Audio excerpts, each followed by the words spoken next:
Hello, my name is Sandpile, and this video is about my inventory system I've been working on. The feature set of the system should by design be so obviously clear that if you ever use an inventory system in any game before, you know what to expect. So today, I will instead be talking about the development side of the system, specifically how to use it. This will be a very short video, so I will make myself very brief. First, when you import a system, you will need to create an inventory skin. An inventory skin basically holds all of the data pertaining to the look and use of your inventory. For instance, you determine the size, sprites used, spacing of all the individual slots, and render queue for all the different elements. When you have your inventory skin, you need to create an item shelf. The item shelf is a scriptable object placed in the resource folder of your project, and it holds data to all the items the inventory should be aware of.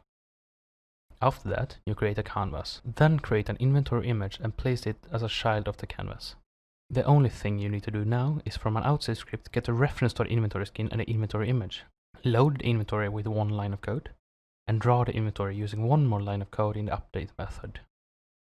Now, the only thing you can see in the hierarchy pertaining to your inventory is an inventory image displaying your inventory as a texture.